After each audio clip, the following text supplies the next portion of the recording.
tahan sinuga jagada ühe inspiratsioonivideona lugu sellest, kui lahe on elu. Mul tekkis paar päeva tagasi selline hästi tugev soov ja tunne ja mõte ja mis iganes kõik, kuidas sa seda nimetad, et ma tahan minna reisile. Ma tahan minna välismaale reisile nüüd varsti mingi aeg ja näiteks äkki pikemaks ajaks õnnestub minna.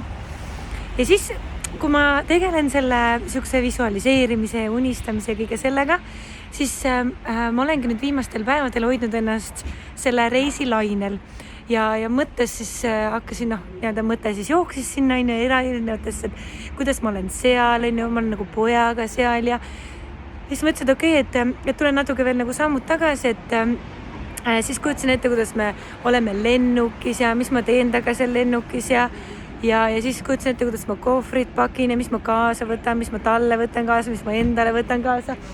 Ja siis sain aru, et oota kallis, aga et sul ei ole ju suurt kohvrit. Mul on käsipagas, ma olen nagu ostnud endale käsipagasi kohvri, aga see on mul hetkel välja laenatud ja kui ma lähen pojaga kaheks, siis ilmselgelt ma käsipagasi kohvriga ei lähe. Ehk siis mul oli nagu, jõudsin sinna kohta kuidagi, et sul ei ole ju suurt kohvrit. Ja siis nagu mõistus hakkas mõtlema, et tõepoolest, et ma pean ostma endale mingi kohvri, aga ma olen teinud endale sellise kokkuleppe, et nagu see ütlus on, et ma ei ole piisavalt rikas, et osta endale odavaid asju. Ehk siis ma püüan nagu hoida seda, et ma tarbin vähem ja kui ma tarbin, siis ma tarbin kvaliteetseid asju. Ehk siis ma nagu mõtlesin, et okei, et mul ei ole suurt kohvrit tõepoolest, et nüüd peab ostma, et on ka mitmesaja eurone väljaminek ja siis, et selleks ma pean ju minema kuhugi kaubanduskeskusesse ja siis nad tahavad, et ma seal seda maski kannaks, aga ma ei taha maski kanda, ma olen see mitte maski pooldaja. Sest ma arvan, et ma olen terve ja ma arvan, et maski kandmine teeb rohkem kahju kui selle mitte kandmine, aga see selleks. Igal juhul jõudsin oma siis selle mõttega sinna, et okei, kaubanduskeskus, mask, kohver, mitusada eurot väljaminekut. Ja siis täna mul oli hääleseadetund, laulutund ja tegelikult mitte laulutund, aga hääleseadetund, et miks mu hääl kogu aeg nii ära on ja kuidas ma oma häält ikkagi valesti kasutan ja saaks seda paremini kasutada. Ja pärast seda, see oli vanalinnas, pärast seda ma olin nagu välja mõenud, et ma lähen Solarisse, lähen sinna Le Ökolaasse, ostan sealt endale lõunasöögi ja seal on minu meelest linna parim kohv, sest nad teevad seda orgaanilisest kohvist ja see maitseb nii palju paremini. Ja vahemärkusena, kui sa lähed Le Ökolaasse ja ütled Dali, siis sa saad, ma ei mäleta, kas seal oli 10 või 15%, igal juhul mingi protsendi sa saad sealt alla.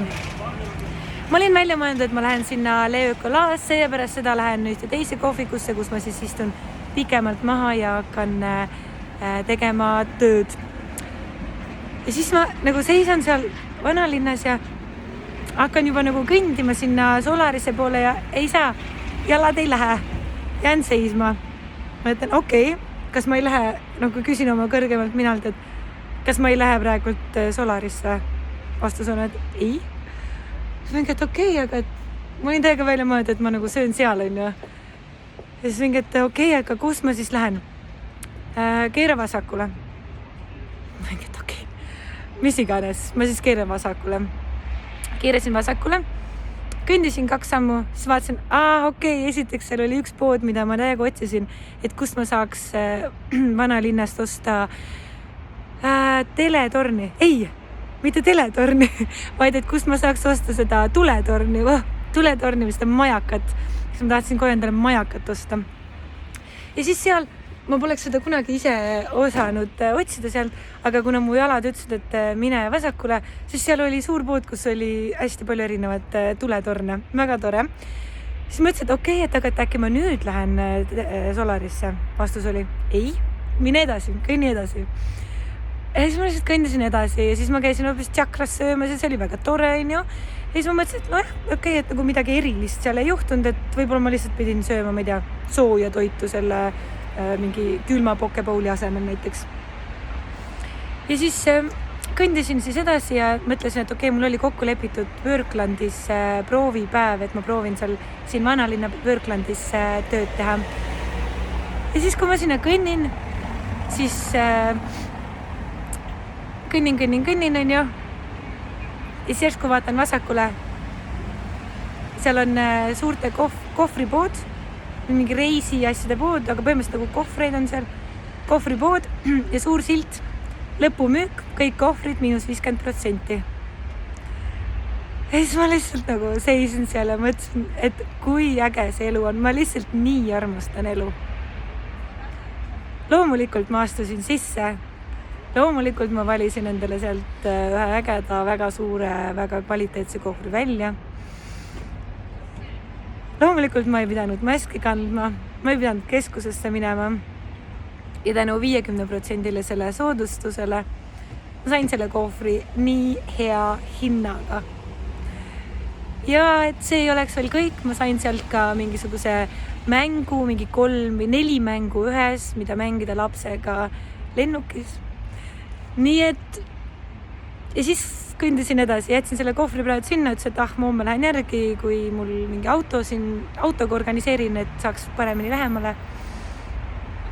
Ja siis läksin sinna Worklandi, kust ma praegu tulen. Kui ma oleksin läinud sinna, kui ma oleks järginud oma mõtet ja läinud Solarisse, siis ma ei oleks mitte kunagi liikunud selle Worklandi poole sealt poolt, kus kohas on see pagasituba. Ei, see pagasi see pood, kohvripood. Ma poleks sealt lähenenud, ma oleks lähenenud teiselt poolt. Ja see oli nii suur hetk pärast sealt hääleseadest tulemist, kus mu jalad ütlesid, et ei, sa ei lähe sinna, kus su mõte sind ütleb, vaid lähme teises suunas. Ja isegi kui ma ei saanud nagu pointi aru, et miks ma ei või seal süüa, see on tervislik ja bla. Siis ma olen nii tugevalt harjutada ennast, et kui mu tunne ütleb, et ei lähe sealt, siis ma ei lähe sealt, ma ei küsi. Ja ma saan sellest aru hiljem. Ma sain sellest aru siis, kui ma sinna pagasi või selle kohvripoe silti nägin, et -50% ja kõik need pusletükid nagu ilusti mätsisid kokku. Ei maskile, ei kaubanduskeskusele, ei 700-eurosele väljaminekule. No seal läks ikkagi üle 100 mul on ju, aga nagu 50% soodukas. Elu täiega armastab mind ja mina täiega armastan elu. Ja see on alati niipidi esimesena, et mina armastan elu ja elu armastab mind vastu. Ja see on alati niipidi esimesena. Mina esimesena armastan elu ja siis elu armastab mind vastu. Nii et minul on nüüd selline uus ilus kohver ja veel suurem soov kuhugi reisile minna. Mitte kuhugi, aga ma tean täpselt, kuhu ma tahan reisile minna. Ehk siis veel suurem soov reisile minna ja veel suurem voolamine selle osas, et sinna reisile saada. Mul on nüüd ka kohver, kuhu mahuvad kõik asjad ära. Nii et äge. Kuula oma tunnet, ole oma tundega kontaktis, ole oma kehaga kontaktis. Sest kui sa oled oma kehaga kontaktis, siis sa tunned, kui su kõrgem mina hakkab sulle midagi ütlema ja siis sa nagu kuuled seda paremini. Kui sa oled ainult oma mõistusest, siis sa ei kuule seda. Kui sa oled oma mõistusest, siis sa magad maha oma keha märguanded, aga su kõrgem mina räägib sinuga läbi keha. Kui vastuoluline see ka ei tunduks, aga ta räägib sinuga läbi keha. Nii et läbi oma tunde. Ja nii tore, nii külm on. Ma lõpetan ära. Tšau!